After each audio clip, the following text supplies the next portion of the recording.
नमस्ते बच्चों, हिंदी क्लास में आपका स्वागत है। आज हम गद्य खंड का चैप्टर 10वां नेताजी का चश्मा पढ़ेंगे। देखो बेटा, सबसे पहले नेताजी के चश्मे के लेखक है स्वयं प्रकाश जी और हम पहले लेखक परिचय देखेंगे। मैं थोड़ा इन स्वयं प्रकाश जी के बारे में आपको बताती हूँ कि हिंदी के समकालीन कहानीकारों में प्रमुख स्थान रखने वाले कहानीकार स्वयं प्रकाश का जन्म मध्य प्रदेश के इंदौर जनपद में 1947 में हुआ और इनका जो बचपन है उसका एक बड़ा हिस्सा राजस्थान में बीता। वर्तमान समय में वे अपनी इच्छा से सेवानिवृत्त होकर भोपाल में रहते हुए साहित्यिक सेवाओं से जुड़े हुए हैं और उनकी गणना सफल कहानीकारों में की जाती है। वे वसुधा नामक पत्रिका के संपादन में जुड़े हुए हैं। उनकी साहित्यिक सेवाओं के लिए पहल सम्मान, वनमाली पुरस्कार, राजस्थान साहित्य अकादमी पुरस्कारों से सम्मानित किया गया है। और इनकी रचनाएं, इसमें जो कहानीकार के रूप में प्रसिद्ध स्वयं प्रकाश ने कहानी और उपन्यास दोनों प्रकार की विधाओं पर अपनी लेखनी चलाई है। उनकी जो प्रसिद्ध रचनाएं हैं वो है कहानी संग्रह। इनके देखो जो मैंने अंडरलाइन किए हैं, आप भी कर लीजिए। सूरज कब निकलेगा, आएंगे अच्छे दिन भी, आदमी जात का आदमी और संधान। इनके 13 कहानी संग्रह प्रकाशित हो चुके हैं और इनके 2 उपन्यास, इनको भी अंडरलाइन कर लीजिए आप, बीच में विनय और ईंधन।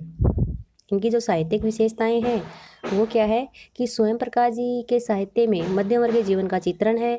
उनकी कहानियों में शोषण के विरुद्ध आवाज़ उठी है, तो दूसरी तरफ राष्ट्रभक्ति और देश प्रेम की उदात्त भावना की झलक भी इनको देखने को मिलती है। उन्होंने समाज में हो रहे हर प्रकार के अन्याय के विरुद्ध स्वर बुलंद किया है। अब स्वयं प्रकाश जी की भाषा शैली के बारे में बता देती हूँ आपको मैं थोड़ा सा कि इनकी जो साहित्य की जो भाषा है वो आम बोलचाल वाली खड़ी बोली है, जिसमें स्पष्टता, सरलता और बोधगम्यता है और इनकी भाषा भावों को प्रकट करने में समर्थ है। उन्होंने भावों की सुंदर अभिव्यक्ति के लिए पात्र के अनुकूल भाषा का प्रयोग किया है। इनकी भाषा में एक और तत्सम शब्द है, दूसरी विदेशी भाषा जैसे अंग्रेजी, उर्दू, फारसी और देशज शब्दों का प्रयोग भी किया है, जिससे क्या हो किसी भी रचना में शुरू से अंत तक उसकी रोचकता बनी रहे। इसके अलावा बीच बीच में व्यंग्य का भी प्रयोग किया है उन्होंने और व्यंग्य मन को गुदगुदाने के साथ साथ कुछ सोचने पर विवश भी कर जाता है।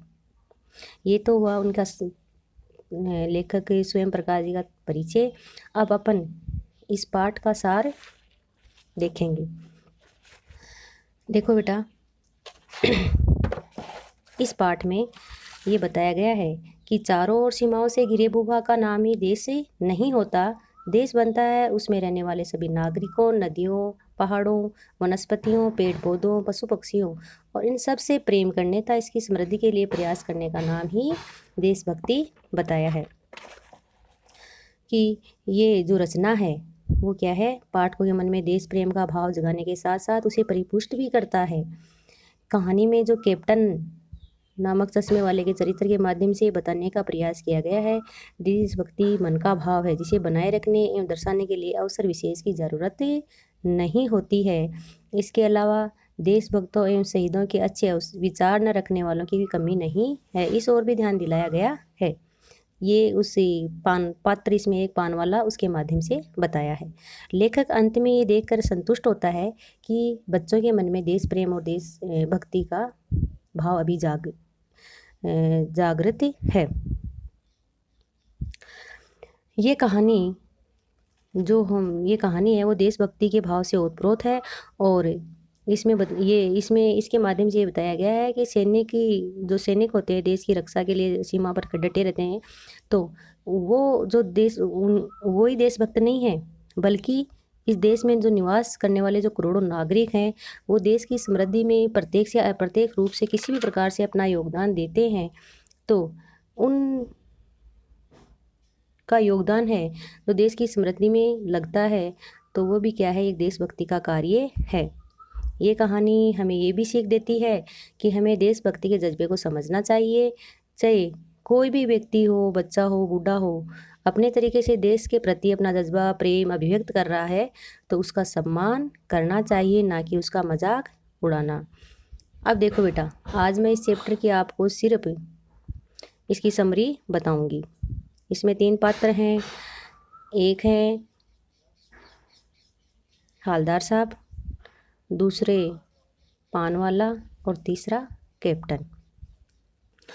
जो ये पाठ लिया गया है उसमें जिस स्थान का वर्णन किया गया है वो बहुत बड़ा कस्बा नहीं है, जैसे गांव से बड़ा और शहर से छोटा, जहाँ पर नगर पालिका है। यहाँ पर कुछ ही पक्के मकान है, छोटा सा बाजार भी है। इसके अलावा लड़के लड़कियों का स्कूल भी है, सीमेंट का कारखाना, 2 ओपन एयर सिनेमा घर और नगर पालिका जो कुछ न कुछ काम करती रहती है कस्बे में। कुछ न जैसे कभी पेशाब घर बनवा दिए, कभी कबूतरों की छतरी बनवा दी, कभी कभी कवि सम्मेलन करवा दिया और कभी रोड बनवा दी। ऐसे छोटे मोटे कार्य करवाती रहती है। अब इसी नगर पालिका के किसी उत्साहित बोर्ड प्रशासनिक अधिकारी एक बार शहर के मुख्य बाजार का जो मुख्य चौराया है उस पर सुभाष चंद्र बोस की संगमरमर की प्रतिमा लगवा दी, यानी मूर्ति लगवा दी। और यह कहानी उस प्रतिमा जो मूर्ति लगवाई थी संगमरमर की उसके एक छोटे से हिस्से के बारे में, जैसे नाम से ही पता चलता है, नेताजी का चश्मा। जैसे नेताजी जो मूर्ति बनाई थी उस पर चश्मा नहीं लगाया गया था। हाँ, चश्मा तो था लेकिन ओरिजिनल रियल चश्मा नहीं था, उस पर चश्मा बदला हुआ रहता था। अब लेखक कह रहे हैं कि पूरी बात का तो पता नहीं है, लेकिन देश के अच्छे मूर्तिकारों की जानकारी नहीं थी या अच्छे मूर्तिकारों की लागत जो पैसे लगते हैं ज़्यादा लगते हैं, अनुमान बजट ज़्यादा होगा और किसी कारण लंबे समय तक चिट्ठी पत्री में समय बर्बाद हुआ, क्या करें क्या नहीं करें, ऐसा करते करते और जो बोर्ड की शासन अवधि होती है वो समाप्त होने की जो घड़ी है वो जैसे जैसे पास में आती गई, तो ये निर्णय जल्दबाजी में किसी स्थानीय कलाकार को दिया गया होगा। जो हाई स्कूल थी उस कस्बे में, उसमें इकलौते जो मास्टर थे, ड्राइंग मास्टर, वो मोतीलाल जी, उनको ये काम सौंप दिया गया और जो महीने भर में मूर्ति बनाकर देखो। अब मूर्ति संगमरमर की थी और टोपी के नोक से लेकर कोट के दूसरे बटन तक लगभग 2 फुट की ऊंची और ये मूर्ति थी और बहुत ही सुंदर थी। नेताजी भी बहुत सुंदर और मासूम दिख रहे हैं और लेकिन इनकी मूर्ति पर आंखों पर चश्मा नहीं था। ये प्रयास सफल और सराहनीय प्रयास था जो, लेकिन इसमें जो कमी खटक रही थी वो क्या थी? चश्मा। नेताजी की मूर्ति पर आंखों पर चश्मा नहीं था। इस पर क्या कर दिया गया, फिर एक चौड़ा काला फ्रेम वाला मूर्ति का चश्मा पहना दिया गया। हालदार साहब जब पहली बार उस कस्बे से गुजरे तो उस चौराहे पर एक पान वाले की दुकान थी, थड़ी लगा कर रखता था और वो हमेशा उस दुकान पर रुकते और पान खाते थे। और उस चेहरे पर एक जो उन्होंने क्या दिया कि चेहरे पर एक कौतुक भरी मुस्कान फैल गई उन लेखक हालदार साहब के, कि जैसे उन्होंने मूर्ति की तरफ देखा तो उन्होंने कहा यह आइडिया भी ठीक है कि मूर्ति तो पत्थर की है लेकिन चश्मा क्या है? रियल है। कि उस पर चश्मा मतलब मूर्ति पत्थर की थी और उस पर चश्मा रियल था और इस चेहरे पर एक मुस्कान सी फैल गई उसको देखकर। और ऐसे करते करते हालदार साहब वहाँ से 15 दिन से उस कस्बे से निकलते और ये प्रयास ये इस प्रयास को कस्बे के नागरिकों का प्रयास सराहनीय कहा गया। दूसरी बार जब हालदार साहब उधर से गुजरे तो उन्होंने क्या देखा, मूर्ति में कुछ अंतर दिखाई दिया। वो क्या था कि मूर्ति पर चश्मा दूसरा था। पहले गए तब तो क्या था, काला फ्रेम वाला चश्मा था, इस बार आए तो मोटे फ्रेम वाला चौकोर चश्मा लगा हुआ था और कभी करते तार की फ्रेम वाला गोल चश्मा होता। तो उनका ये कौतुक आश्चर्य था बढ़ता ही गया कि क्या आइडिया है कि मूर्ति कपड़े तो नहीं बदल सकती है लेकिन चश्मा तो बदल सकती है। तीसरी बार फिर उधर से आए तो फिर तीसरी बार फिर नया चश्मा था। हादला साहब को ये आदत सी पड़ गई थी, वहाँ से गुजरते और चौराहे पर रुकते और पान खाते और मूर्ति को बड़े ध्यान से देखते थे। एक दिन ये अंदर ही अंदर जो जिज्ञासा थी वो असहनीय हो उठी और उन्होंने पान वाले से पूछ ही लिया कि अरे भाई ये बता कि ये नेताजी हर बार अपना चश्मा कैसे बदल लेते हैं? तो पान वाला क्या था, पान मुंह में ठूस रखा था, वो का एकदम काला सा मोटा सा एकदम खुश मिजाज आदमी था और पहले तो मन ही मन में हंसा और उसके बाद उन्होंने पीक थूकी क्योंकि ऐसे बोल नहीं पा रहा था तो पान की पीक थूकी, फिर अपनी बत्ती सी दिखाई काली पीली और फिर कहा कि ये काम कैप्टन चश्मे वाला करता है। हालदार साहब को समझ नहीं पाए कि चश्मा चेंज कर देता है। पान वाले ने समझाया कि क्या मतलब, क्यों चेंज कर देता है, क्यों बदल देता है ऐसा? तो कि वो बता रहा है कि जैसे कोई ग्राहक आ गया उस कैप्टन के पास में और उसको वैसे चौकोर फ्रेम वाली या गोल फ्रेम वाली या काला चश्मा या ग्रीन जो हरा है वो ऐसा है, जिस प्रकार का चश्मा उस नेताजी की मूर्ति पर होता उसको चाहिए होता, तो उस संदूक में उसके छोटे गिने चुने चश्मे रखते थे साथ में। तो वो नेताजी की मूर्ति के सामने जाता और उनसे क्षमा याचना करता, माफ़ी मांगता, और वो चश्मा तो ग्राहक को दे देता उतार के, और उस मूर्ति पर दूसरा चश्मा लगा देता, ताकि मूर्ति भी बिना चश्मे के ना रहे और ग्राहक को भी चश्मा मिल जाए, ताकि उसका भी घर का कार्य चलता रहे। और ये क्या है, एक बात समझ में नहीं आई। हवलदार साहब ने पान वाले से फिर पूछा कि नेताजी का जो ओरिजिनल चश्मा था वो कहाँ गया। तो पान वाला इतनी देर तक तो दूसरा पान मुंह में ठूंस चुका था और दोपहर का समय था, भीड़ भाड़ ज़्यादा थी नहीं। पहले तो फिर वही आंखों आंखों में हंसा, फिर उसने फिर पीक थूका और फिर मुस्कुराते हुए बोला कि मास्टर जी बनाना भूल गए। ये बात थी कि मास्टर बनाना भूल गया, ये बात पान वाले के लिए तो मजाक ही थी, लेकिन हवलदार साहब को चकित और अंदर ही अंदर द्रवित कर दी। उस बात ने द्रवित कर दिया कि उन्होंने ठीक ही सोचा था कि मूर्ति के जो नीचे लिखा हुआ था मूर्तिकार मास्टर मोतीलाल, वो वाकई उस कस्बे के अध्यापक ही रहे हैं। अब उन्होंने कहा कि ऐसा तो नहीं हो सकता, अगर इतना बड़ा कार्य कर रहा है, मुझे देशभक्ति मूर्ति बना रहा है, तो ऐसा नहीं कर सकता कि उसमें कुछ कमियां छोड़ के चश्मा ही भूल जाए। हाँ, ऐसा ज़रूर हो सकता है कि कुछ और बारीकी के चक्कर में, या पत्थर का चश्मा अलग से बनाकर फिट किया होगा, वो निकल गया होगा, या और बारीकी के चक्कर में वो टूट गया होगा, कुछ भी रहा होगा, लेकिन ऐसा नहीं है कि वो मास्टर बनाना ही भूल गया। उन्हीं ख्यालों में खोए खोए वो पान वाले को पैसे चुकाकर नेताजी की देशभक्ति के आगे नतमस्तक होते हुए जीप में चले जाते हैं। फिर वो सोचते हैं कि ये कैप्टन कौन है, इसको कैप्टन क्यों कहते हैं, क्या ये नेताजी का कोई साथी है, या कोई नेताजी आज़ाद हिंद फौज का कोई भूतपूर्व सिपाही है। इतने में पान वाले ने फिर से नया पान का ठूस लिया और उन्होंने कि पूछा जैसे ही, तो वो ज़्यादा रुचि नहीं ले रहा था और मुस्कुराकर बोला कि उन्होंने कहा कि ये नेताजी का साथी है या कोई आज़ाद हिंद का फौज का कोई भूतपूर्व सिपाही है। तब पान वाला पहले ध्यान से हवलदार साहब की तरफ देखा, फिर अपनी लाल काली बत्ती सी दिखाई, फिर मुस्कुरा के बोला कि वो लंगड़ा क्या जाएगा फौज में, पागल है पागल, वो देखो वो आ रहा है और उसी से आप बात कर लो, और कोई फ़ोटो वोटो छपवाने की इच्छा आपके मन में तो उसकी फ़ोटो वोटो भी छपवा दो कहीं पर।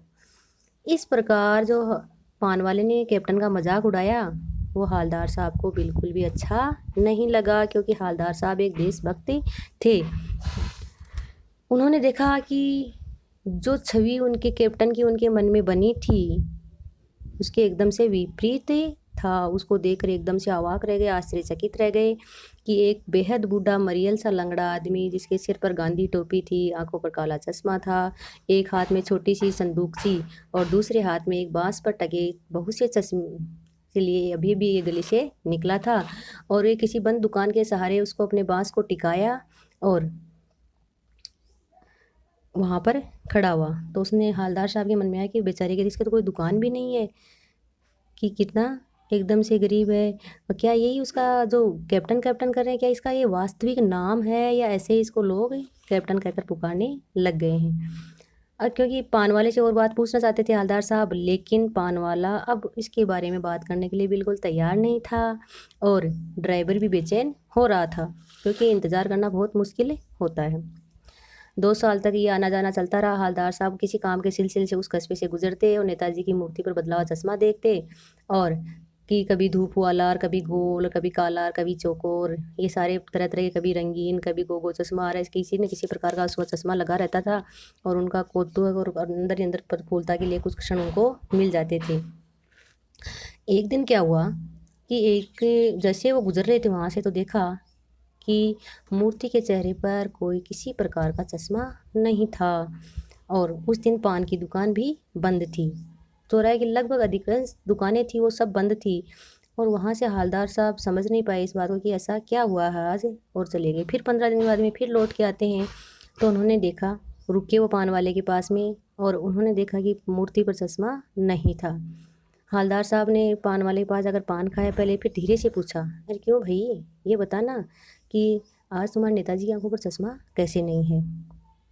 आज पान वाला उदास हो गया, जो हमेशा क्या था, हंसता रहता था, लाल काली बत्ती सी दिखाता रहता था, पीक थूक कर बात करता था, लेकिन आज वो क्या था, उदास था, एकदम उदास हो गया।